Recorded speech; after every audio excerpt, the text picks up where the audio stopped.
God bless everybody today. It's January 15th, 2024. A number of articles have come out today. Everything is starting to explode in the Middle East, and I've been talking about how we get into this around the January 15th date that would start to break out here. And so I've talked about these dates between January 15th and February 5th being a really harsh time that we might be starting to see everything start to amplify, and it looks to me like this is starting to happen. Now, I still say we're in the paradigm of the fig tree.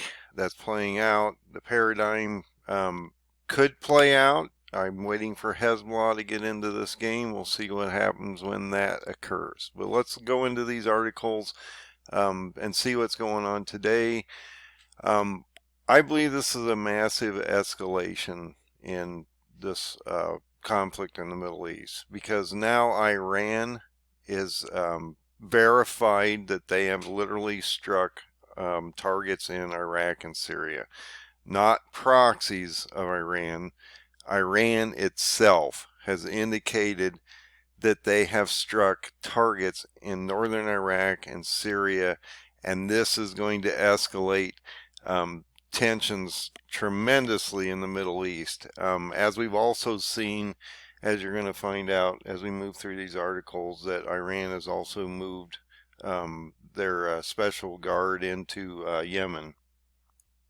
So the other day, Joe Biden came out, basically warned Iran not to escalate this thing. Now they've literally attacked by name. Iran indicated, this is Irbil, Iraq, that this came out of. Iran said late Monday it had launched strikes against a spy headquarters and gathering of anti-Iranian terrorist groups shortly after missiles hit an upscale area near the U.S. consulate in Irbil, the seat of Iraqi's semi-autonomous Kurdish region. So this is a huge escalation. We're not talking about proxies of Iran. We're talking about Iran states that they have launched a literal attack against one of our bases and one of our consulates. And so on January 15th, like I was indicating, we would start to see this huge ramp up of what's going to start to break down the whole Middle East here, and we're going to start to see a lot of things form as we move into the next few weeks. This is going to really start to ramp up, and the United States is going to have to do a retaliatory strike or something against Iran, because they can't just let this stand. They just warned them not to do this, and now Iran's literally within a day or two literally lashed out and attacked multiple targets with ballistic missiles. I'm just going to go briefly through these articles because you can go through the headlines and you can see what's going on out here. If you want to get into the articles, you can go out and actually look at these articles and read them, which is something you ought to be doing, is going out and keeping up to date on what's going on out here. Iran's Islamic Revolutionary Guard says a missile strike it launched targeted espionage headquarters in Israelis Mossad, which is their intelligence section or group in Iraqi's Kurdistan. So they believe that Israel has a secret agency in this area, and so they've struck it with a ballistic missile. So they're literally, Iran is attacking Israeli targets inside Iraq and Syria, as well as United States targets also. So we're going to have to see, we're probably going to see both us do a retaliatory strike, and Israel will have to do something also as a retaliatory strike. The statement claims the ballistic missiles destroyed the facility, so it was a hit. They did do damage. I believe it indicated in the last article that up to 4 civilians had been killed, and it also had hit a consulate, one of our consulates in Iraq also, I believe. Part of what's happening here is this is a retaliatory strike on their from those assassination or strikes on their leaders that we've been doing in the last few years and in the last few weeks. And so this is starting to ramp up on multiple levels, and they are drawing us into this conflict. There's no way that we're not going to not do something about these missile attacks on our bases and things like that. It indicates that the Revolutionary Guard says that we assure our nation that the Guard's offensive operation will continue until avenging the last drop of martyrs' blood. And they're talking about that general and other people that have been killed through those different attacks on their leadership organizations. Real quick note, if you didn't know, Trump did win the Iowa caucus. I believe he won all 99 counties. I believe it was over 50% win, which is a historic win because no one's ever won over 50% of the vote count in a Iowa caucus prior. And so this is going to give him a lot of momentum into the New Hampshire election caucus next week. And so Trump has basically momentum at this point, but I just wanted to bring that to your attention. This the Iranian Revolutionary Guard also deployed people into Yemen. And so just realize that you've got all these different things happening. All these articles are coming out today. This is ramping up, and it is moving forward quickly at this point. It will accelerate. And if you're not watching the acceleration, you should be, because if you're not getting ready, then you're just not going to get on the train, and it's going to be too late. So another event that just occurred today is we had multiple strikes on Kurdish facilities. On the 13th, though, just prior to this, Turkey vowed further strikes against Kurdish militants in Iraq and Syria. And so he's been talking about doing different types of strikes. We just had a number of about 9 different Turkish military people get killed, and so he's going to retaliate against that action that just happened on one of their bases in northern Iraq.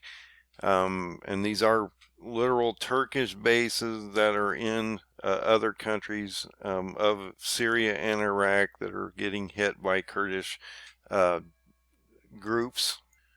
On the 13th, we had this the Turkish army started to crack down on the northern border of Syria and Iraq because they had these different people, 9 different people killed. And so this is escalating quite rapidly on multiple different fronts, and I'm just trying to bring these articles to your attention so you can understand what's going on out here. And so today, Turkey launches a fairly large strike group against multiple targets in Syria and Iraq. Turkish aggression leaves 7 power stations in northern Syria out of service. This is affecting approximately 6 cities and more than 800 villages in northeastern Syria. This all happened today, and so I talked about how the 15th was going to be an interesting day. I didn't know exactly what was going to happen, but it just seemed like the paradigm was starting to play out. And I still say that on that 15th date, when Hezbollah gets into this war and they actually do an invasion, which I believe they're going to do, you will start to see the rest of that paradigm play out. So I can't give you exact dates for sure when things are going to happen. I'm just telling you, based on the paradigm, this is what it says that it's going to happen around these times. You know, I've done a lot of conversions to get to these dates, and so but they do seem to be playing out around the times, about the time that they're on the paradigm. So let's see how things work out as we move forward. So you've had multiple strikes on multiple locations. This is all having to do with the Kurdistan people. And it's going to take a massive toll on the Kurds. The Kurds are not just going to sit around and let Turkey bombard them to death.